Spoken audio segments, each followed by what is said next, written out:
Hello students, आज हम लोग एक नया टॉपिक लेकर के आए हैं और चैप्टर का नाम है कंपनी अकाउंट। ये कंपनी अकाउंट हम लोगों को बनाना है और आप लोगों के सिलेबस में इस कंपनी अकाउंट में एक चैप्टर पढ़ना है, इशू ऑफ शेयर्स। दूसरा पढ़ना है इशू ऑफ डिबेंचर्स और एक और पढ़ना है रिडम्पशन ऑफ डिबेंचर्स।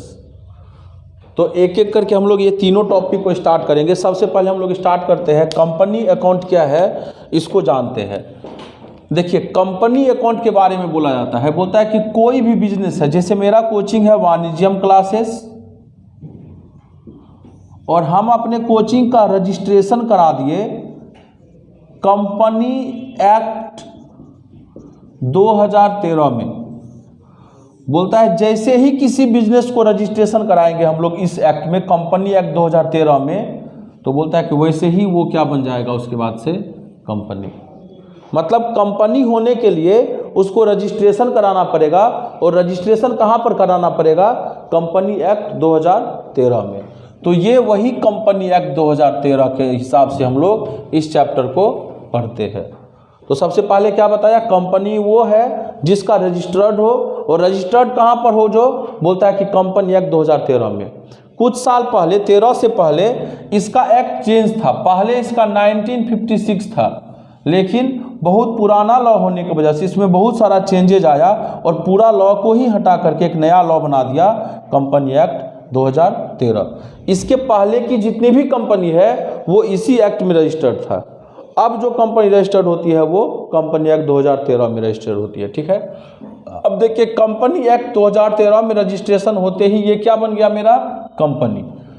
रजिस्ट्रेशन कराने के लिए हम लोगों को कुछ डॉक्यूमेंट्स की ज़रूरत होती है, कुछ डॉक्यूमेंट्स जिसको हमको रजिस्ट्रेशन कराते समय में रजिस्ट्रार ऑफ कंपनी के पास में दिखाना पड़ता है, देना पड़ता है।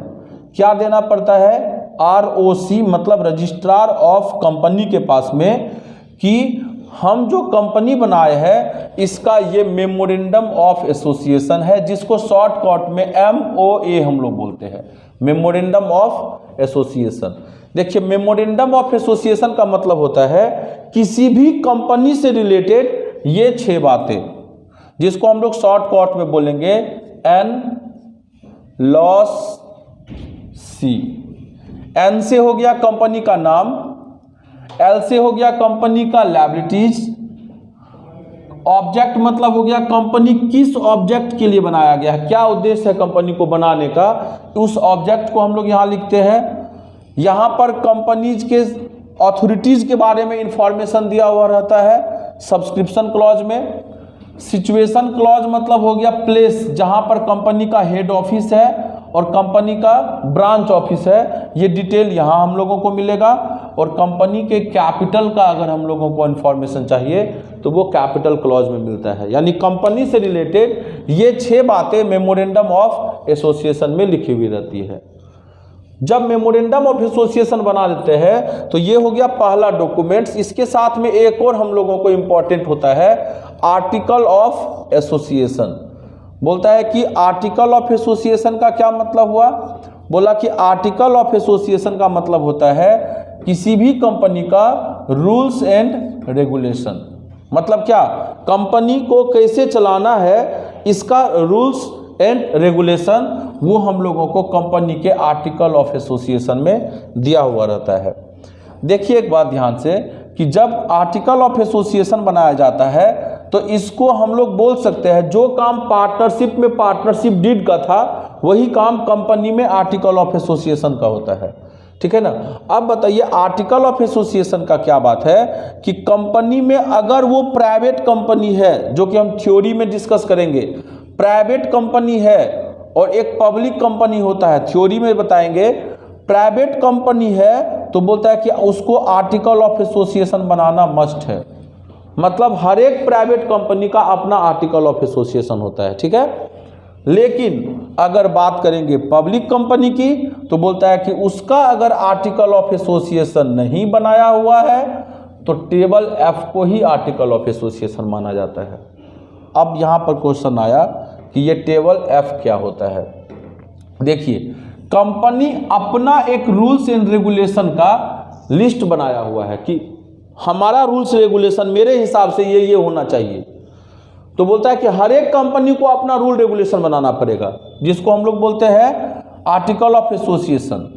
बोलता है कि जो कंपनी आर्टिकल ऑफ एसोसिएशन नहीं बनाया उसको कंपनी का जो अपना रूल रेगुलेशन, जिसको टेबल एफ में लिखा हुआ है कंपनी, इसी को आर्टिकल ऑफ एसोसिएशन का रूल ऑफ रेगुलेशन माना जाता है। किस केस में? जब वो पब्लिक कंपनी होती है तो। इसीलिए बोलता है कि प्राइवेट कंपनी को बनाना मस्ट है, कंपलसरी है। अगर public company article of association नहीं बनाया हुआ है तो टेबल एफ का रूल उसके ऊपर में अप्लाई होता है, और टेबल एफ भी कंपनी का रूल्स रेगुलेशन जो ऑलरेडी बना हुआ है उसी को बोलते हैं। ठीक है, याद करिए 11th में हम लोग पढ़े थे सोल प्रोप्राइटरशिप, अभी हम लोग पार्टनरशिप पढ़े हैं, फिर अब कंपनी पढ़ रहे हैं। सोल प्रोप्राइटरशिप मतलब क्या हो गया?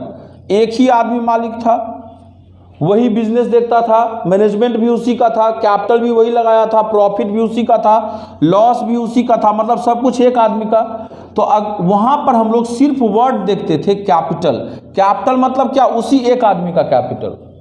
लेकिन याद करिए, आप लोग पार्टनरशिप चैप्टर पढ़े हैं, तो पार्टनरशिप चैप्टर में कम से कम 2 आदमी मालिक होता था।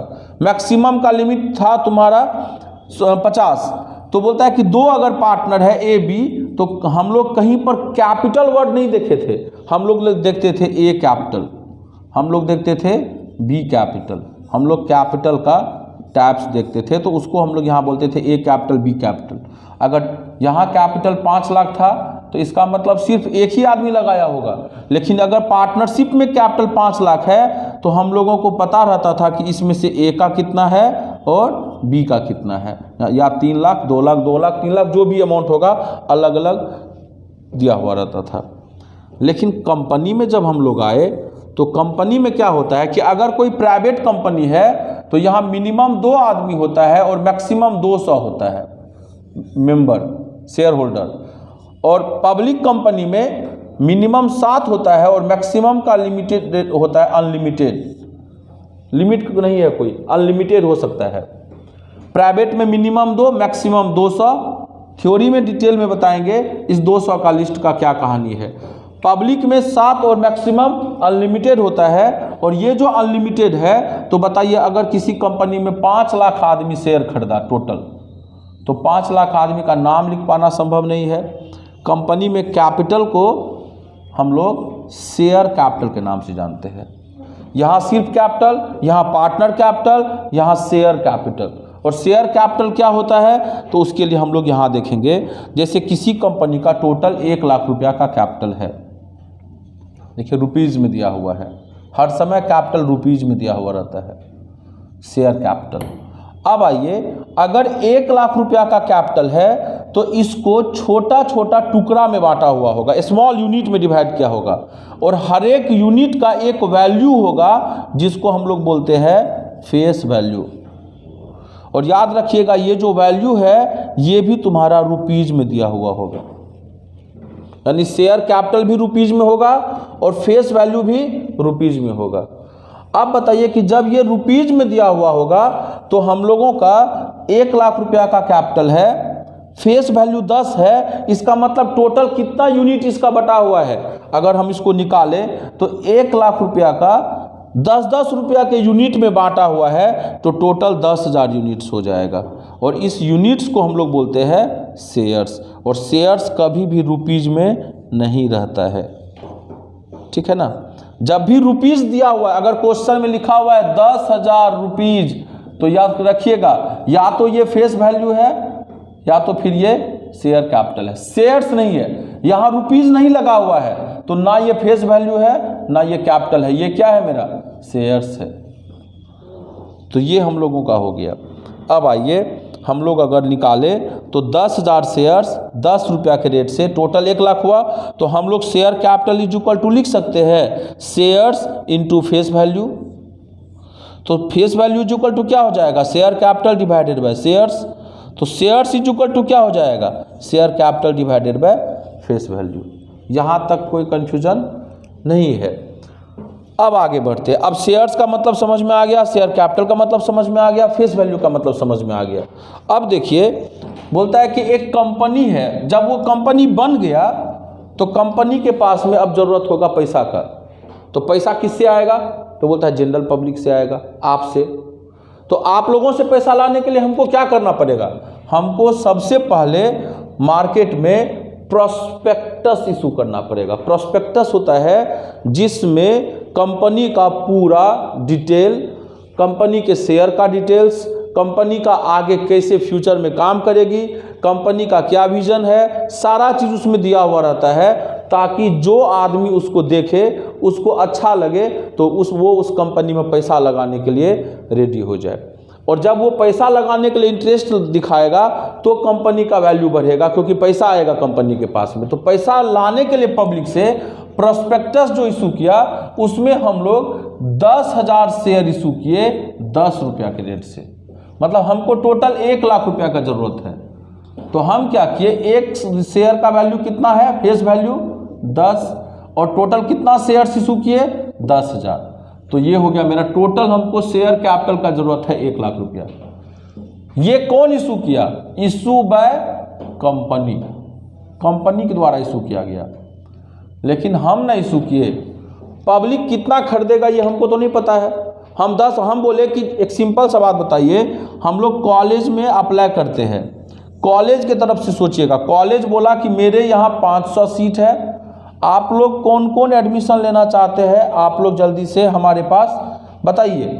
अब 500 सीट है तो कितना आदमी अप्लाई करेगा इस 500 सीट के लिए, हमको तो ये बात पता नहीं है। तो ये 500 सीट तो हम ना बताए, ये हो गया 10,000 शेयर जो कंपनी बताया, लेकिन पब्लिक कितना पर अप्लाई करेगा ये तो नहीं पता है।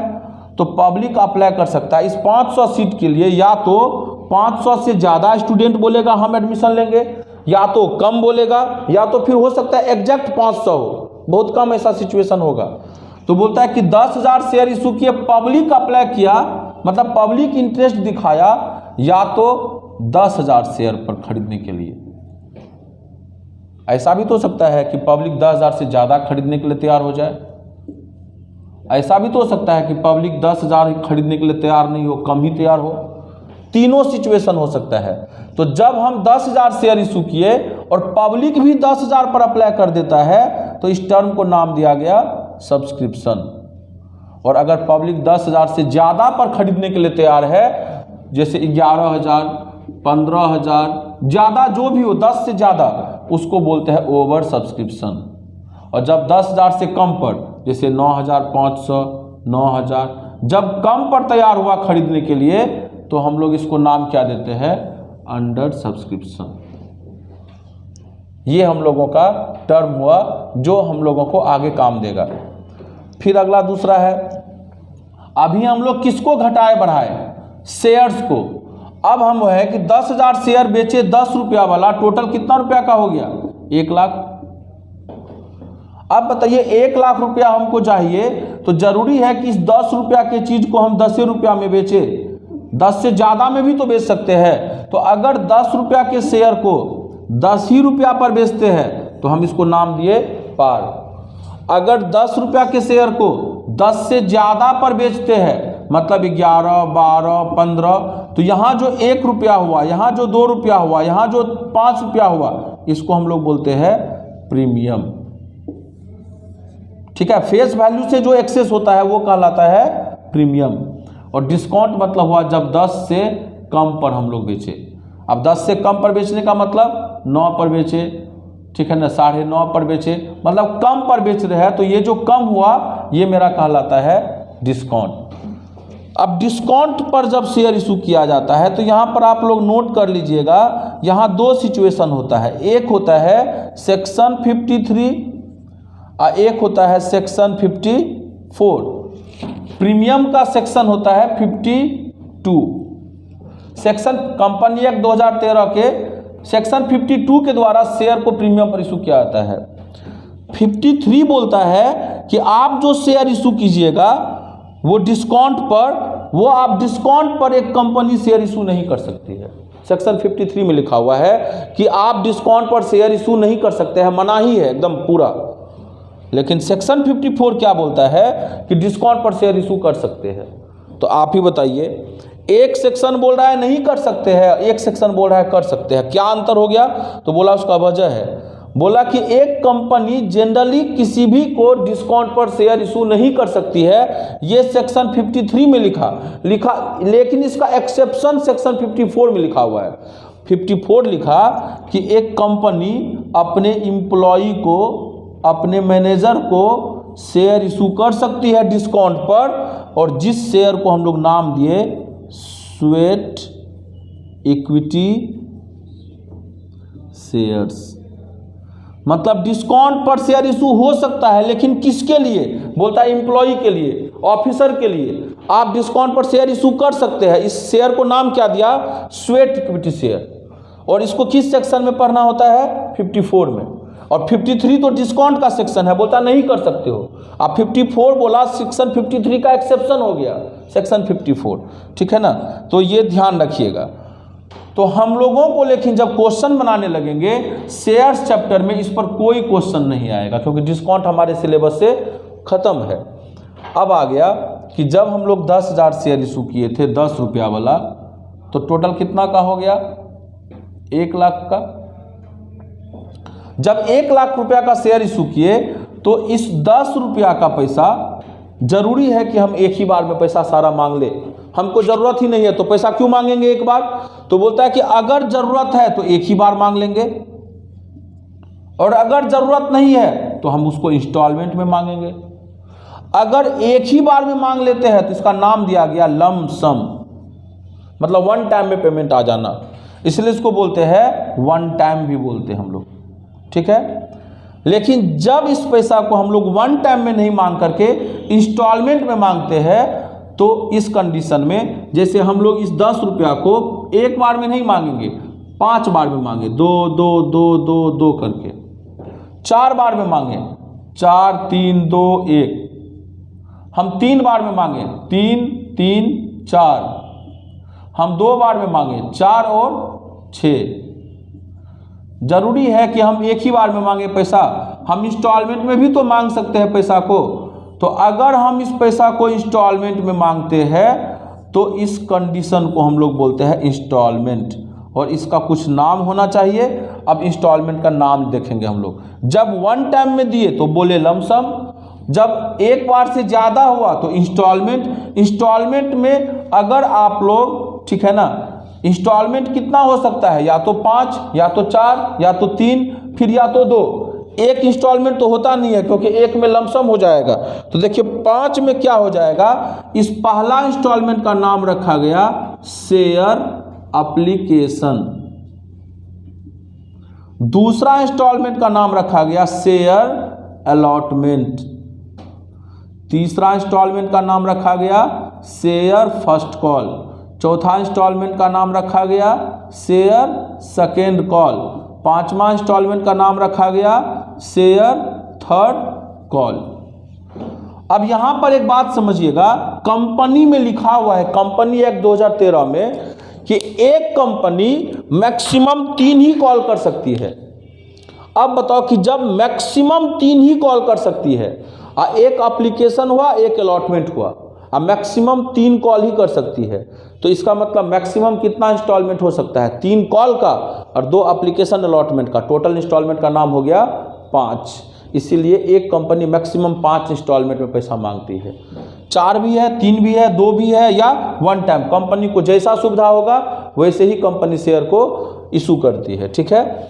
लेकिन एक बात याद रखना पड़ेगा, अगर कोई भी कंपनी 3 में से जो लास्ट होगा उसी को हम लोग फाइनल कॉल वर्ड लगाते हैं।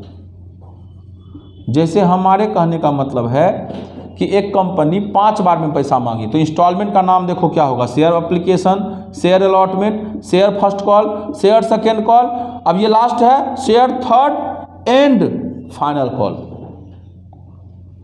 अगर 4 बार में मांगा तो इसको बोलेंगे share application, share allotment, share first call, share second and final call, क्योंकि लास्ट है।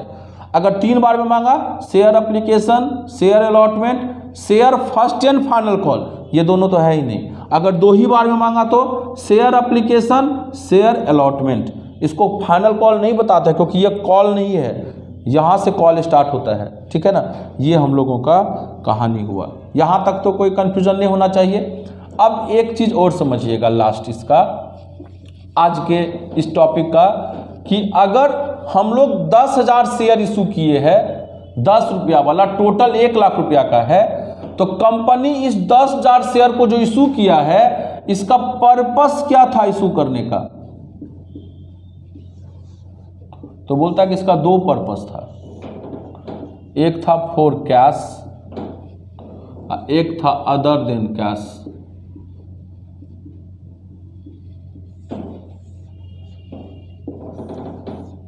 कैश का मतलब क्या हो गया? बोलता है कि शेयर इशू किए, उसके बदले में क्या आ गया हमको? कैश आ गया। तो जब भी कैश होगा ना, तो उस कंडीशन में बैंक अकाउंट डेबिट होगा इस केस में, क्योंकि पैसा आएगा तो बैंक डेबिट करेंगे। लेकिन अदर देन कैश का मतलब क्या हो गया? अदर देन कैश का मतलब हो गया, इसमें देखिए आता है कि शेयर इशू किए, बदले में कैश नहीं आया, कुछ और आया होगा। जैसे शेयर इशू किए किसको? वेंडर को। शेयर इशू किए किसको? प्रमोटर्स को। शेयर इशू किए किसको? ठीक है ना, शेयर इशू किए हम लोग अंडर राइटर को। तो शेयर इशू कर दे वेंडर को, प्रमोटर्स को, अंडर राइटर को, ये सब तुम्हारा होता है अदर देन कैश। मतलब इसमें शेयर इशू हुआ, लेकिन इसके बदले में हम लोगों को ना तो कैश आया और ना तो कैश गया शेयर, और उसके बदले में क्या आता है हम लोगों के पास? अगर शेयर इशू करते हैं वेंडर को, तो हम उससे एसेट्स खरीदते हैं या बिजनेस खरीदते हैं। प्रमोटर्स को, कंपनी को बनाने का काम किया प्रमोटर्स, तो हम लोग खुशी से शेयर देते हैं, पैसा नहीं लेते हैं उससे। अंडर राइटर, इसको कमीशन के बदले में शेयर देते हैं, तो अंडर राइटर हो गया। तो ये सब भी हम लोगों का है। इस चैप्टर को जब हम लोग पढ़ेंगे, इसको 2 तरीके से पढ़ेंगे। अभी हम प्रैक्टिकल अप्रोच लेकर के चल रहे हैं, ये प्रैक्टिकल का पार्ट है। जब थ्योरेटिकल अप्रोच लेकर चलेंगे, उसमें सिर्फ थ्योरी बताएंगे, उसमें सारा चीज़ थ्योरी के बारे में डिस्कस करेंगे। लेकिन जब तक प्रैक्टिकल का सारा चीज़ नहीं आता रहेगा, थ्योरी पढ़ने में दिक्कत आएगा। तो अब देखिए, जब हम लोग इसका प्रैक्टिकल बनाने लगेंगे, तो हम लोगों को शेयर का यूज होगा, फेस वैल्यू का यूज होगा, शेयर कैपिटल का यूज होगा। फिर आपको यहाँ पर subscription, over subscription, under subscription बताए थे, पार प्रीमियम डिस्काउंट बताए हैं, फिर यहाँ पर 1 टाइम और इंस्टॉलमेंट बताए हैं, ठीक है ना। और इसके बाद हम लोगों को ये पर्पस जो पढ़े थे, इस पर और इस तीनों पर, सब पर क्वेश्चन बनाना है, ठीक है ना।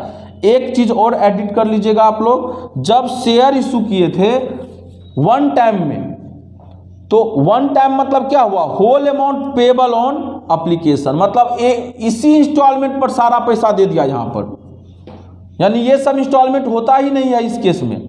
तो जब एक ही इंस्टॉलमेंट पर पैसा दे दिया, तो इस केस में हम लोग यहाँ पर शेयर एप्लीकेशन एंड अलॉटमेंट एक साथ लगाते हैं, ठीक है ना। और जब एंट्री भी पास करेंगे इसका, तो यहाँ पर 1 टाइम के केस में एप्लीकेशन एंड अलॉटमेंट एक साथ लगाएंगे। तो यहाँ तक का सारा चीज़ जब आप लोगों को पढ़ा हुआ रहेगा, तो आगे की क्लास में हम लोग फिर इसका जर्नल एंट्री के बारे में देखेंगे और टाइप्स ऑफ शेयर कैपिटल के बारे में देखेंगे। तब हम लोगों को क्वेश्चन बनाना आसान हो जाएगा। Thank you.